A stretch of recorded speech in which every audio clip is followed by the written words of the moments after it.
मुंबई के Samta Nagar police station की हद में एक हैरान करने वाला मामला सामने आया है, जहां पर मामा बाबा साहेब सीताराम हनवते ने ही अपने भांजे अंकुश शेट्टे को अपनी ही बेटी के रेप केस में डालकर 2 करोड़ की प्रॉपर्टी को फर्जी साइन और फर्जी एनओसी लेकर हड़प लिया। इस मामले को जानकर आप हैरान हो जाएंगे कि भांजे अंकुश शेट्टे मामा बाबा साहेब हनवते और उनके साथियों पर गंभीर आरोप लगाते हुए बताया कि मामा बाबा साहेब हनवते ने भांजे अंकुश शेट्टे से अपनी बेटी से शादी करने से मना करने पर इतना खतरनाक जाल बिछाया कि भांजे को अपनी ही बेटी के रेप केस के में फंसाकर 2017 में जेल में डाला। भांजे अंकुश शेट्टे के 2017 में जेल में जाने के बाद एनकेजीएस बैंक में गिरवी पड़े प्रॉपर्टी के पेपर को फर्जी सिग्नेचर और फर्जी एनओसी बनाकर एनकेजीएस बैंक के मैनेजर को साथ में मिलाकर जमा ओरिजिनल डॉक्यूमेंट बैंक से निकाल लिया। साथ ही फर्जी सेल डीड बनाकर 2 करोड़ में चारकोप स्थित फ्लैट को बिल्डिंग के सेक्रेटरी को मिलाकर फ्लैट को बेच दिया। मिले पैसे से भांजे अंकुश शेट्टे को जेल से बाहर नहीं आने में हर तरीके के जालसाजी करने लगा। लेकिन सच को कौन कितना छुपा सकता है। करीब 6.5 साल बाद जेल से बेल पर बाहर आने के बाद जब भतीजे ने फ्लैट के बारे में जानकारी निकाल तो पता चला कि मामा ने ही फर्जी सिग्नेचर और फर्जी एनओसी बनाकर फ्लैट को बेच दी है। भांजे अंकुश शेट्टे ने कड़ी मेहनत और पत्र व्यवहार के बाद समतानगर पुलिस स्टेशन ने 31 मार्च 2025 को 9 लोगों के ऊपर नामजद मामला दर्ज किया गया, जिसमें चीटिंग करना, फर्जी साइन करना, सरकारी दस्तावेज के साथ छेड़छाड़ करने के मामले दर्ज है। इस केस में मामा बाबा साहेब हनवते, एनकेजीएस बैंक की मैनेजर मीनाक्षी सोहने, प्रॉपर्टी खरीदने वाले हरजीत सिंह बेदी, सुरजीत सिंह बेदी, सुखजीत सिंह बेदी, गुरजीत सिंह बेदी, अनिरुद्ध सोसाइटी के प्रशांत परेरा और गवाह बने संगीता पंडित लहाने, विट्ठल सीताराम हनवते का नाम दर्ज है। फिलहाल भांजा अंकुश शेट्टे पुलिस से यह मांग कर रहे हैं कि जो इस केस में जो भी शामिल लोग हैं उन सभी के ऊपर कानूनी कार्रवाई की जाए और जो भी आरोपी फरार है उनको जल्द से जल्द गिरफ्तार करके हमें न्याय दिया जाए। अपना नाम बताइए, इस मामले में क्या कहना है? मेरा नाम पूजा अंकुश शेट्टे है। मेरा कहना यही है, बस इन्होंने जो जेल में काटे 6 साल 7 महीने, तो इसके लिए उनको न्याय मिलना चाहिए, क्योंकि झूठी केसेस बना के ऐसा कोई भी प्रॉपर्टी हड़प कर सकता है फिर तो इनको बस न्याय मिलना चाहिए। बस इतनी मेरी एक रिक्वेस्ट है आपसे। आपका नाम बताइए और आपके खिलाफ में किसने शिकायत दर्ज कराई, वह कौन है और क्यों कराई? मेरा नाम अंकुश संदीपान शेट्टे है। मेरे ऊपर जिसने गुनाह दाखिल किया है, झूठा बलात्कार का गुनाह दाखिल करके मेरी प्रॉपर्टी हड़प करने के लिए, वो मेरा मामा रखता है रिश्ते में।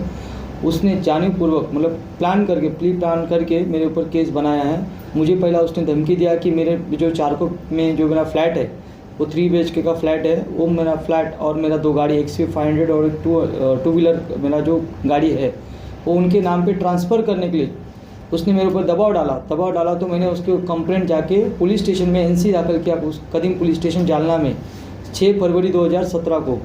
जब मैंने NC किया तो NC करने के बाद उसने प्री प्लान करके उसके लड़की को जानबूझ के आगे करके मेरे ऊपर रेप केस डाल के 4 साल पुराना रेप दिखा के मुझे अंदर डाल दिया। और अंदर डालने के बाद में मेरी सब प्रॉपर्टी प्री प्लान करके जब मेरे को 22 मार्च 2017 को चारकोप पुलिस स्टेशन में मुझे अरेस्ट किया गया और 19 मार्च 2017 में मेरे ऊपर चारकोप यहाँ पे गुनाह दाखिल हुआ है। उसका CR नंबर 115/17 है।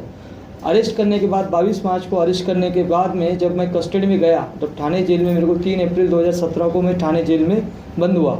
वहाँ पे मैंने कुल 6 साल 7 महीना वहाँ पे मैंने कस्टडी में दिन निकाले हुए हैं झूठे केस में।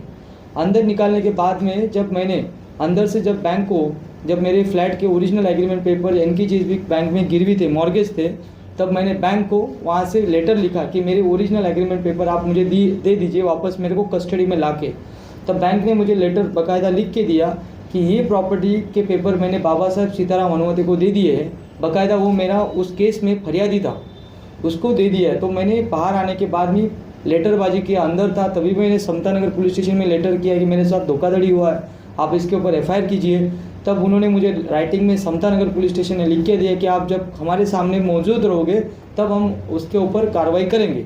जब मेरे को हाईकोर्ट में 19 अक्टूबर 2023 को मुझे मुंबई हाईकोर्ट ने मुझे जामीन दिया, तो उसके बाद में मैं 19 अक्टूबर के बाद में मैं जब बाहर आया जब बाहर आया थाने जेल से, जब बाहर आने के बाद में मुझे पता चला कि मेरा प्रॉपर्टी इसने किसी और को बेच दिया है। तब मैंने उसके सब पेपर इकट्ठा किए और समता नगर पुलिस स्टेशन में लाके जमा कर दिए। तब जाके समता नगर पुलिस स्टेशन में 31 मार्च 2025 को गुना दाखिल हुआ है। उसका CR नंबर है 263/2025। जब उसको गुना दाखिल किया गया उसके बाद में 12 दिन के बाद में, मतलब हनुमान जयंती के दिन 12 अप्रैल को वहाँ के PI श्री सीताराम लक्ष्मण डुबल जी, इन्होंने उनको उनके वहाँ के एक ऑफिसर क्राइम के PSI वालंटियर साहब को भेज के चारकोप में जाके उस आदमी का जहाँ पे घर था, उसका नाम बाबा साहब, उसको जाके उठा के लेके आए। चारकोप में जाके वहाँ पे स्टेशन डायरी पे नोंद किया गया कि उसको उठा के लाए। उसके बाद में पुलिस स्टेशन में लाया गया 2:30 से 2:45 के करीब में समता नगर में, और उसको रात को 11:30 से लेके 11:45 के बीच में उसको सीनियर से कोई तो इन लोग मिलने आए और उनसे बातचीत किया और उसने उसको ऐसे ही सर अटक करने के लिए लाने के बाद भी उसको छोड़ दिया गया। अभी वो वांटेड हो गया है, AB है, उसने एंटीसिपेटरी बिल डाला है सेशन कोर्ट में उसके लिए, और वो भाग रहा है। मेरा सिर्फ इससे ये आपको बताना यही मैं चाहता हूँ सर कि मेरे जैसे ऐसे बहुत से लोग हैं जो झूठे केस में, झूठे मुकदमे में जेल में फंस जाते हैं और झूठे बलात्कार जैसे झूठे केस बना के किसी की संपत्ति हड़प की जाती है। मैं एक ज्वलंत यहाँ पे एक उदाहरण हूँ। आपने जो पेपर दिखाया है अभी, उसमें जो मेडिकल रिपोर्ट आई है उसके हिसाब से लड़के के साथ कोई रेप वगैरह नहीं हुआ है, ऐसा पुष्टि हुई? मेडिकल में सर जो पेपर आया है उसमें क्लियर कट लिखा है कि लड़की जो है वो वर्जिन है, उसमें हाइमन इंटैक्ट है। मेडिकल रिपोर्ट में ऐसा लिखा गया है। तो भी उन्होंने बताया बैक डेट पहले रेप हुआ है, 4 साल तक रेप हुआ है, तो भी उसमें मेडिकल रिपोर्ट में ऐसा आया कि लड़की हाइमन उसका इंटैक्ट है, जो कि उसका रेप हुआ ही नहीं हो, बाकायदा कागज उसमें प्रूफ करते। आपके मामा ने फिर ऐसी साजिश क्यों रची, क्या कारण था? उसका रचने का कारण एक ही था कि मेरी प्रॉपर्टी हड़प कर लेवे और उसके नाम पे कर लेवे। कि ऐसा भी कहा जा रहा है कि आपके साथ शादी करना चाहते थे, इसके लिए ऐसा साजिश रचा? उसने मुझे मतलब मैं जब मेरा अच्छा हुआ तब उसने मेरे पीछे लगा कि भाई मेरी लड़की आपके साथ में शादी करेगी, लेकिन उसमें मेरे पिताजी का भी विरोध था, जो मेरे पिताजी बाजू में बैठे हैं उनका भी विरोध था और मेरा भी विरोध था। तो उसके बाद जब मेरा शादी हुआ उसके बाद में 4-5 महीने के बाद इसने ये सब षड्यंत्र रचना चालू कर दिया और मुझे फंसा के अंदर डाल दिया। अभी क्या चाहते हैं आप, अपील क्या करना चाहते हैं महाराष्ट्र सरकार से और प्रशासन से? महाराष्ट्र सरकार से और प्रशासन से मैं यही हाथ जोड़ के विनती करता हूँ कि जो मेरे जैसे लोगों के ऊपर जैसे खोटे गुने दाखिल हो रहे, झूठे केसेस बन रहे, कोई प्रॉपर्टी के लिए अटका रहा है, कोई झूठे मारामारी करके किसी को फंसा रहा है और उसमें रेप केस लगा रहा है 354, उसके ऊपर चौपन छेड़छाड़ लगा रहा है, ऐसे केसेस ना हो। इसके ऊपर आप महाराष्ट्र सरकार से, CM साहब से भी मेरा यही रिक्वेस्ट है कि इसके ऊपर उन्होंने कंट्रोल लाए, पुलिस प्रशासन को अच्छे से निर्देश देवे कि ऐसे झूठे मुकदमे न दायर किए जाए। अभी जो आरोपी फरार है उन पर क्या कार्रवाई की मांग करते हैं? जो आरोपी फरार है उसको जल्द से जल्द सर उसको अरेस्ट किया जाए समता नगर पुलिस स्टेशन में, और वहाँ के जोनल DCP जो है स्मिता पाटिल मैडम, उन्होंने इस केस में अच्छे से ध्यान देकर उस आरोपी को अरेस्ट करने की सर ऑर्डर दे दीजिए समता नगर पुलिस स्टेशन को। यही मैं आपसे रिक्वेस्ट कर रहा हूँ सर। आप कुछ बोलिए। हाँ मैं बोलूँ।